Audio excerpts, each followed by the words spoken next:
Running Sentences presents Ghost Sands Part 10 Fire and Burning. Answers and a few questions await Bart and company after they chase after what set all of this off. This story is written and narrated by Michael Horry.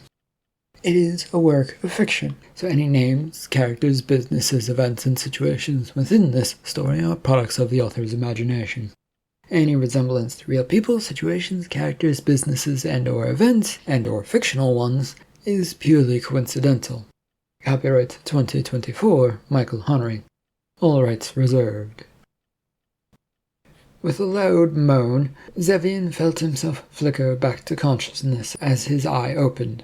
One refused to open, which he figured had probably become a black eye of sorts. A glance about the place with his one good one told him he was not alone. His sight settled on the sheriff and some deputies standing in the hallway of the cell room. "Good afternoon, Sunshine." "Where's the crazy agent?" "We're here to ask you the same question." "Do I look like I would know, deputy? He punched me and he left, I guess. I lost consciousness." "But where did he go? And how did he get out of a locked door?" The headache was taking over Zevian's mind as he looked around for some answer. There was no chance of finding one here, but he looked about as he spotted the barred window and pointed towards it. "That window doesn't look tampered with in any form, boy." "Well, he's some sort of weird supernatural creature, right? It makes sense." "It doesn't matter if he is or isn't one of those things. You have some explaining to do." If you're asking me about the stuff that happened, I really know nothing about the kidnappings of the past. There are no answers that will come to me. That weird agent said I might have been possessed, but other than that, I can tell you nothing because I remember nothing." "Was it like you were in a daze or something?" "Yeah, actually, that's exactly it. A weird fog of nothingness and splotches of memory just gone." "Well, deputy, I think maybe if we bring him back to his house, some answers might come. You said going back to the hotel helped you out, right, Officer Douglas?" Well, it did some, sir. Not sure I want to think about that, but it did do it." "Well, kidnapper and probably pedophile, you're coming with us back to your home." The metal cage creaked open without anyone doing anything, sending shivers down everyone's spine.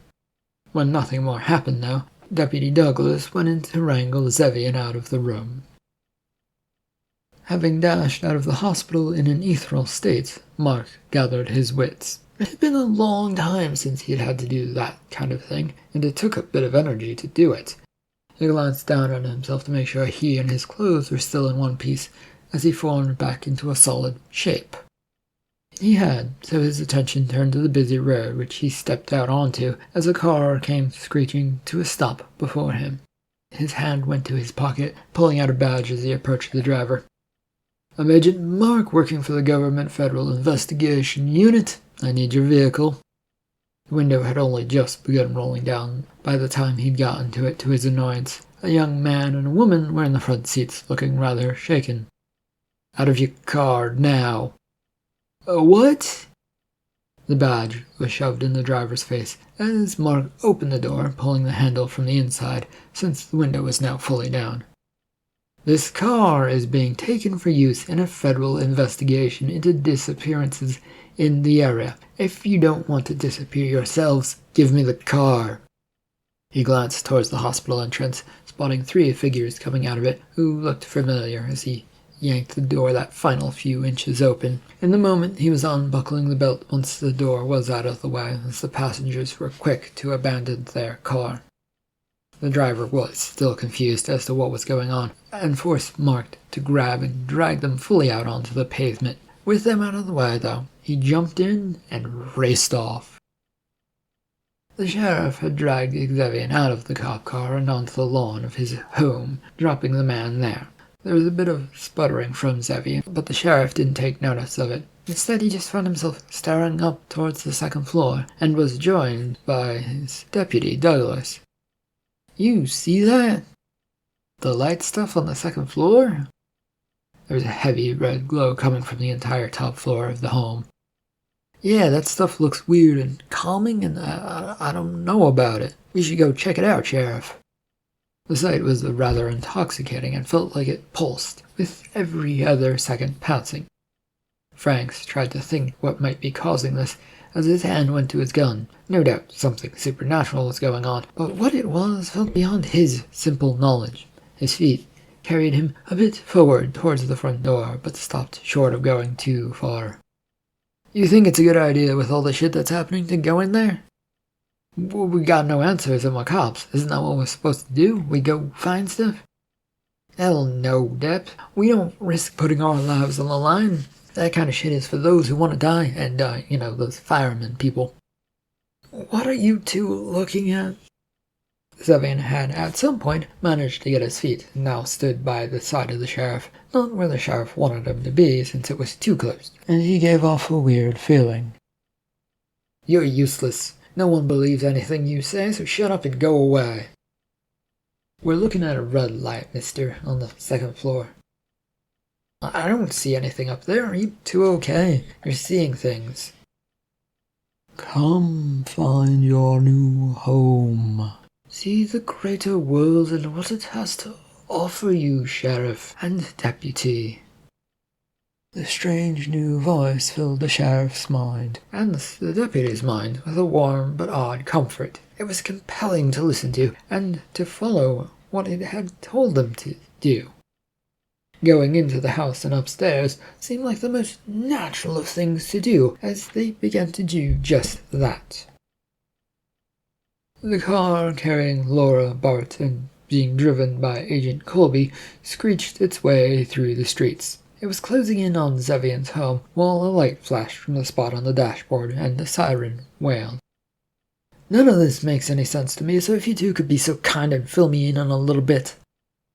Oh, well, we don't fully understand ourselves, or what this mark is doing. But Bart, he can probably better explain than I can. Yeah, so how much do you know about the other planes of existence? They exist and have creatures that want to get through to here, or something like that? Right, their whole job, demons and angels, are trying to get somewhere nicer, and that appears to be here. Why would an angel need to come here? Isn't heaven supposed to be great? Bart, who was in the back seat, shrugged towards the rear-view mirror, though he was unsure if Colby saw it. Never been there, so I can't say. I'm guessing it's too bright, but I don't know. Anyway, some demons have managed to contact and create connections to Earth, which you obviously know about. These loose connections allow for ghosts and possessions and so on. Yep, knew about that. And I'm not entirely certain on that, but Zevian's home is one of the weak spots that has a connection made to a sandy plane of existence of demons. He was taken over to bring workers, namely children, over. That got shut down when he was arrested, but now it's back, I guess, and operating because he got out of jail. The agent half turned towards them to make sure he could be heard over the wail of the siren. Yeah, it appears that Zevian getting out of jail was the work of Agent Mark. I don't know why he's doing that, though. For the same reason the demons do it, to gain an existence here on Earth, right? As Laura says, that's probably a likely outcome. I don't know much more than that. There are quite a few creatures from other planes already here possessing things, so it's gotten confusing to know who is working with who and against who. I suppose we should hurry and see what is going on, then. The car accelerated even harder as they hurried towards Zevian's home. The pulse of red light and the voice had continued to drag the sheriff and his fellow officer into the house. Once inside, it pulled them up the stairs, and then up another set of stairs to the attic. Welcome to your new home. You will be happy here. All you need to do is relax and not think. What is there? Who are you? The light and happiness is all you need to know. No more worries, then? Of course not, Deputy. You will be free from this earth, all its distractions, plus the horrors that it rains down upon you. What do we have to do? Come find me, Sheriff. The two practically fell upon themselves as they hurried about the finished attic. It was a place filled with objects and dust, making it hard to know where to look. The red light continued to hum and flash harder and harder. Zevian, feeling rather lost, stood watching the front door where the two officers had gone in. Part of his mind was telling him that this was the perfect chance to run away. His other half wasn't certain of that being a good idea, since it might lead to bad places or demons trying to get to him anyway. The screech of tires made him look at the car that had driven up onto the front lawn and came to a stop with Agent Mark getting out.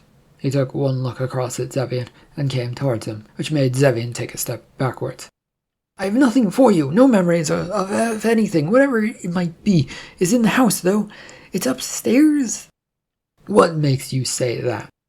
The sheriff and the deputy went in. They said they saw some lights on the second story of the place.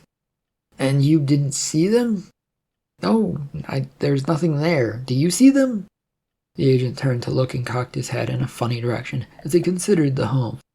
The faintest of clothes, but no voice. It's strange. Usually these sorts of things are accompanied by a voice. I think we should go check it out. Oh no, I disagree. There is nothing in there for me. It's your home. You know it. Up and down, back and right. You know where the weird things are. The agent was now by his side and grabbing at his arm. Let's go see what those two can see. With a yank, they began moving, despite Zevian trying to dig his heels into the ground, and he was compelled to go to the front door. The search for whatever they were supposed to find left the sheriff and officer deputy Douglas rather exhausted.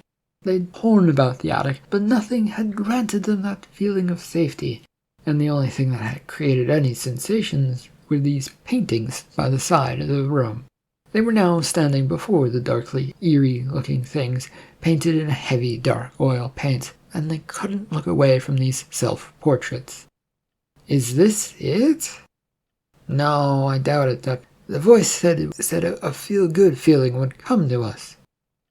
By about the fifth painting, they had stopped and stared. It was a painting of a little child, and it felt like it was staring right at them. It was done in the same dark oil paints as the others, but this had an even more ominous feeling, and it almost felt like there was a red glow coming from it. You found me. Now come to me. Reach for me one at a time, though. You heard the voice, Douglas. Reach for it. Deputy Douglas had his hand reaching out to touch the painting with no expectations of anything happening. However, his fingers touched at the paint, and instead of stopping, they slipped right past. And suddenly it felt like everything was wrong for the deputy. Sir, this doesn't feel right. What do you mean? This is what the voice asked us to do. Go do it. In a panic, the cop looked to the sheriff for help, as it felt like his hand was being pulled into the painting. Franks, though, looked strangely demented, with red eyes and facial features stretching to each side in a demonic fashion. Soon the deputy's whole hand was inside the painting, and his arm felt like it was about to join. I think we should stop this. It's not right. I can't hear that voice anymore. Join your new family. A sucking sound came from the painting as a hand now reached out from it, grabbing a hold of Douglas's arm. He was yanked into the painting and disappeared into it a moment later of a swirl of paints, soon settling back down to its original state. Franks was left staring at the painting, which looked much like the regular old creepy thing that it had before. Join us. Compelled to do as he was told, Sheriff Franks reached out as well, his hand going into the paint. Somewhere in the back of his mind, there was a scream of no. It went mostly ignored by his body, though, as he, too, was sucked in a moment later. Pulled into the house, Zevian felt at home, yet there was much that felt different. A headache was coming on as Mark dragged him past the foyer of the home. No time to waste. I can feel it growing stronger. What is in this house? What are you feeling? What? What are you talking about? An old friend, maybe perhaps best described as an old associate, who works too much. I can feel them.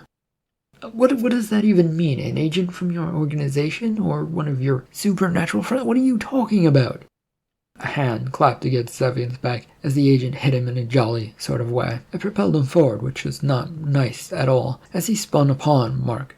A cheerful smirk danced across the agent's face. You think I would be friends with fools on this planet? What a waste of a thought. They don't deserve it. No, this is a friend of my own plane of existence where angels rule the world. How nice for them. What are you guys even doing here? Why? It is nice. Very nice. I agree. But you're coming here. Well, yes, because it's nice here. It's better here. Zevian felt a headache pressing against all sides of his head as he tried to come to terms with this.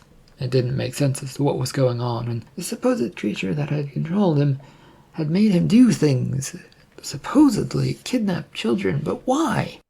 I want nothing to do with this. You go and find your friend. I'll leave.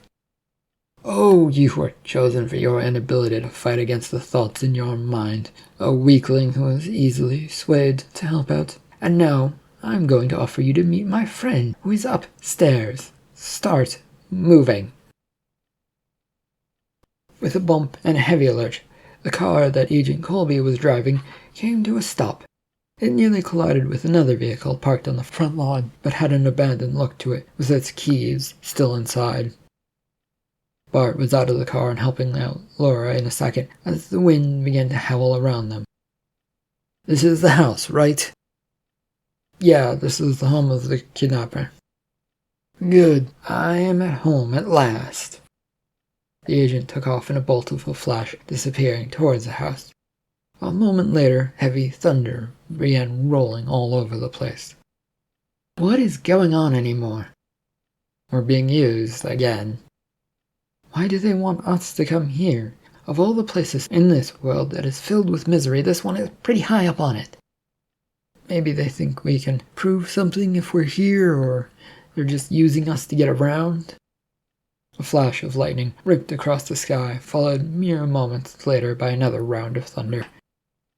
I'm probably going to regret this, but we should get inside the house, shouldn't we? Who knows what's going on with two demons and probably others inside? I do see the cop car on the lawn as well, so it's probably not good. The two had begun to move instinctively as the rain now came down.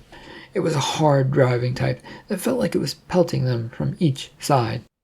They took off on the run towards the front door. What are the cops even doing here? Investigating, or maybe they found Zevian and decided he might be the key to all of this? Is he? Maybe he is, since the kidnappings stopped and started when he appeared again. As they reached the front door, it slammed shut as they got to it, stopping their attempt to get in. Bart was still holding onto Laura and began pulling her around, not bothering to try the door. There was still the back of the house that they could probably try and get into. The greenhouse specifically was in his mind. The struggle to get Laura around back was not fun for Bart, who did his best. Her movement was hampered by her wounds still, and even with his arm around her to support Laura, they made their way slowly. The greenhouse soon loomed into view, and he dropped her gently onto the long grass before he went over towards it. There isn't a doorway out, right? From what I remember, no door out the back. We're gonna have to smash our way in. I think the demon is trying to keep us outside for whatever reason. You're going to get cut trying to go through glass. Do you want to solve this puzzle or not? A crack of thunder rolled the ground in the area around them. It was heavy, shaking, cracking, shattering some of the glass on the greenhouse. I don't want to get any more hurt if it's possible. I'll try. He found a nearby rock amongst the grass and tossed it at a glass segment of the greenhouse. It broke through easily enough, but as a result, a howl of wind seemed to rush out of the greenhouse, followed by sand also coming out of the hole. It took a moment for it to come to a stop, while Bart tossed more stones its way. More glass would shatter, which made more sand pour out. "Are you really doing anything?" Yeah, give me a second." He ran towards the wall of the greenhouse and crashed into a spot where he'd poked many holes into the glass. His body flew through easily and disappeared as a wicked amount of sand began to blow its way out of the newly created entrance. "Are you okay?" She crawled the best she could to her feet and towards the hole. The heavy sand made it hard to see anything inside, and when mixed with the rain, it was a confusing sight as some of the sand dropped to the ground while other parts continued to fly off all around her. "Bart!" No answer other than the howl of wind and the sand coming out. She was reticent to move, but it was cold and wet out here, with the threats of flashing lightning nearby. She figured it was best to get inside. "I hope you're okay in there, and I hope I'm not going to get hurt coming in, but I'm coming in." She rose to her feet, and with a limp and a jump, she threw herself at the hole, hoping to avoid the jagged edges. Dragging Zevian up the stairs, Agent Mark stopped and listened for a moment. He grabbed his gun from his pocket and aimed it down the hallway. "Boss, I know you're there."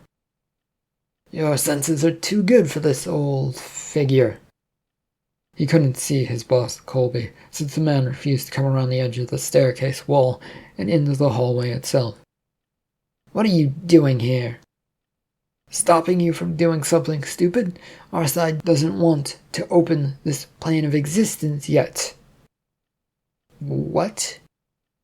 Mark's mind protested that comment with all its might, trying to think of what it meant. His side?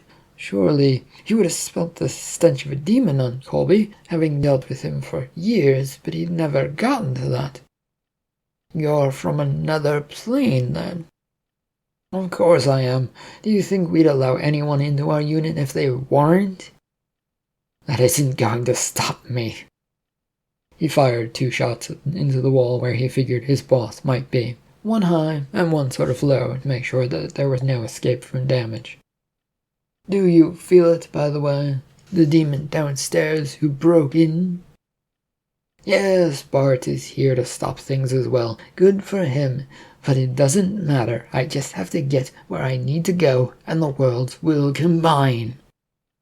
"Will they really, though, Mark? You think it will be easy as touching a dimension door? Or whoever control of this place is just going to let you take over?" Frustrated and annoyed, Mark blasted the wall with as many shots as he could. He kept going until he heard the sound of something thumping down the steps. "What do you need me for in all of this?" "Shut up, Zevian. My old friend wants sacrifices and you're it. You get to see the other side before it all comes to an end for you." He shoved Zevian towards the door to the attic. Inside the calmness of the greenhouse was quite a change of environment for both Bart and Laura. Both took a moment to gather themselves as a hard silence seemed to coat things. "Could you not hear me when I was out there?" "Nope. The second I was in here, the sound of wind and thunder died. It's weird." "What do you mean by that?" The house felt like it has spirits in it, which was casting all of this, but it was very, very faint before, and now it feels incredibly strong. "The silence and the whole kidnappings are because of that?" He nodded as he moved towards the exit a few steps away. "It's best to take things carefully from here on out, and of course, suspect that the worst has happened. Do you happen to have a weapon of some sort?" "Nothing that would do things against a demon or an angel, I think." Exiting the greenhouse, they picked their way through the house, both of them keeping their heads on a swivel. Nothing popped up as they went through the kitchen and the living room on their way to the stairs to upstairs. Once at the stairs, though, they did come back to a stop at the bottom to see ashen dust in the shape of a body on the ground. Beside it looked to be one of the big blaster pistols, similar to the one Mark had. Lucky you, that might be the weapon you can use to save yourself. You don't want it? I don't think I can touch it, since it isn't from my plane of existence. You can touch things from Earth? Fine, though. Only certain things that most people can use. Anyway, pick it up, learn what it does. It might save you from whatever is upstairs. The angel Mark didn't seem to be that big of a deal. I don't know why we're going through all of this. He grimaced as she picked up the weapon, weighing it in her hands. It looked to be on the heavy side with the way the barrel kept tipping its point downwards. Never guess about such things. It's how I wound up here, scarred for life. Oh.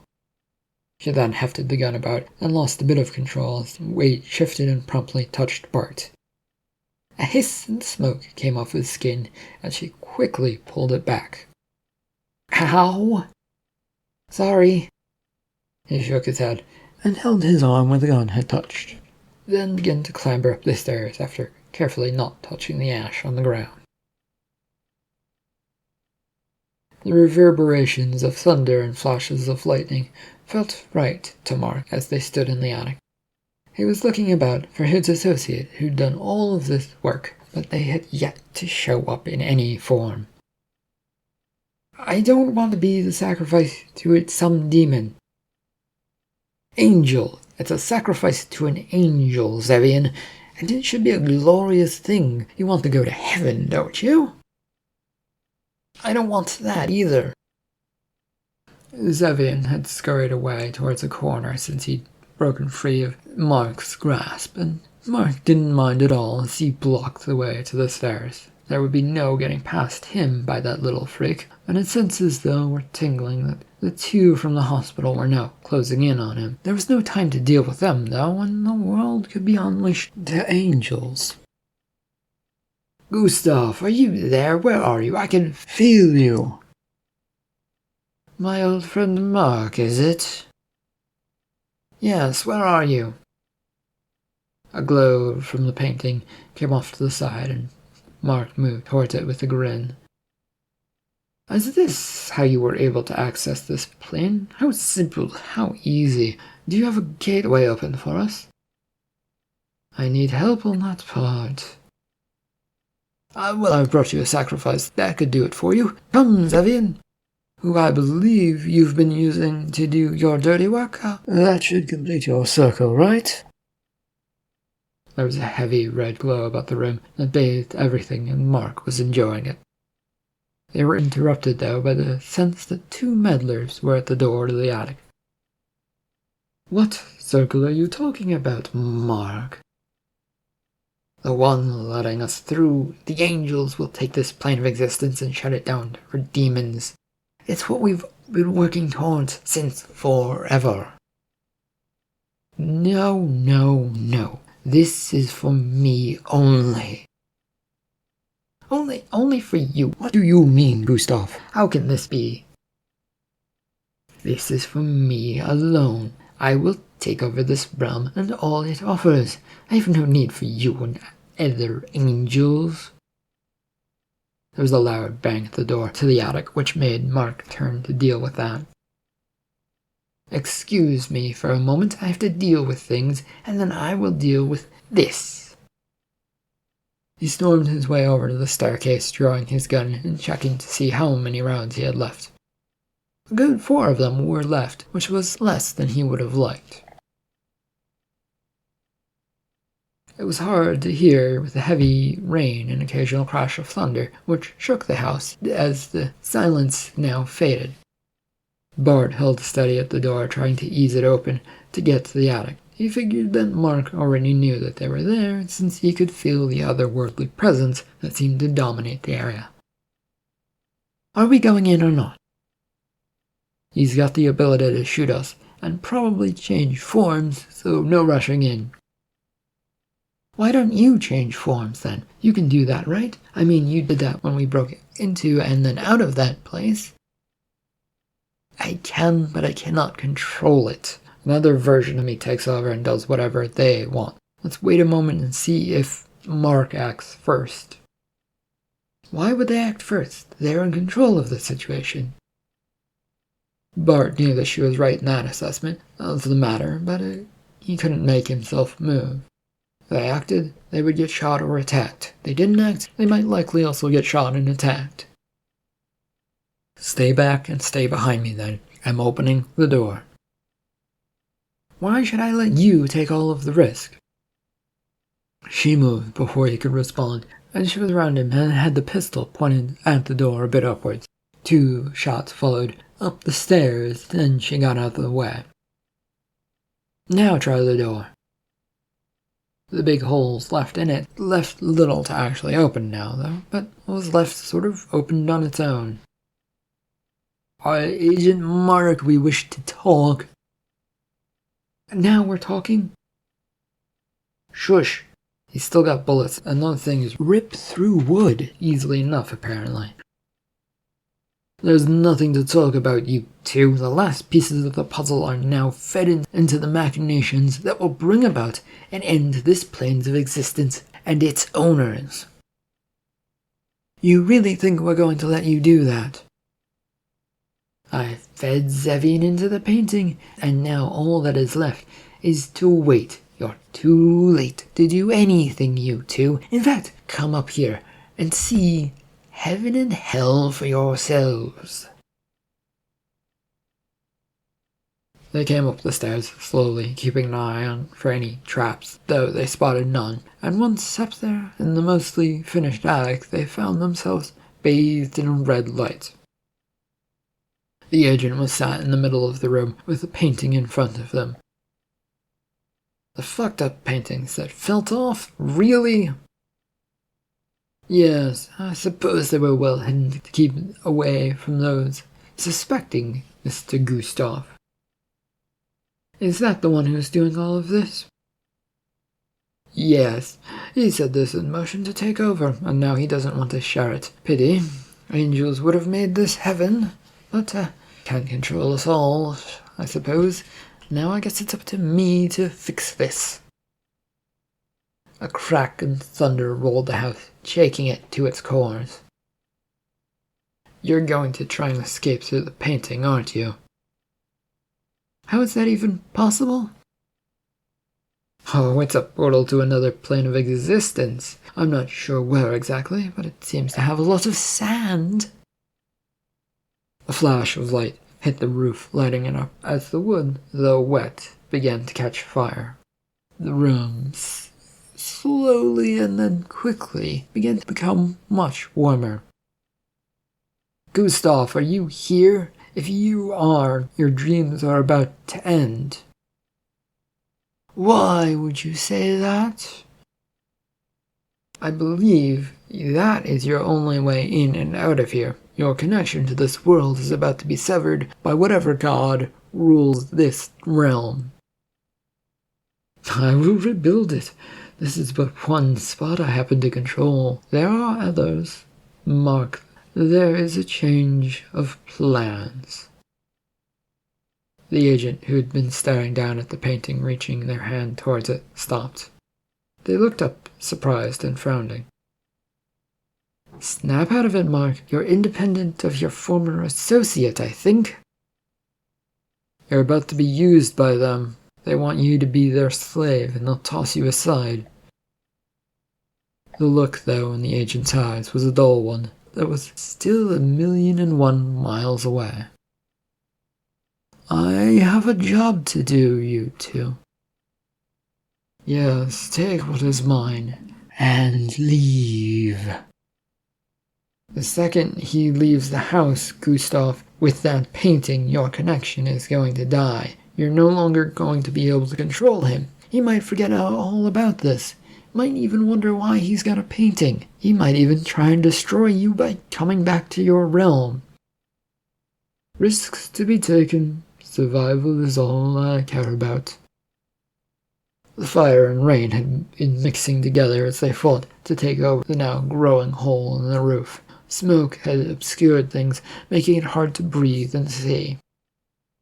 Mark, you want this place for angels, right? This won't get you that. You won't get what you want. Another flash of lightning smashed into the house with a hard thunder following it up, shaking everything. The chaos and noise shook both Laura and Bart from their feet, and they fell and then tried to scramble back to their feet, with Laura having a difficult time of it. "It is time for me to leave and seek whatever it is to make this world in my image." The room had lost its red glow look, shifting to an icy white one. "Shoot him, Laura!" The gun went off in the direction towards Mark, who was a mere shadow in all of that smoke. Laura was trying to hold the gun steady and towards the figure, but nothing seemed to meet its target, as holes and bullets punched through the smoke, and they were only there for a few more seconds before it vanished. "I can't hit shit."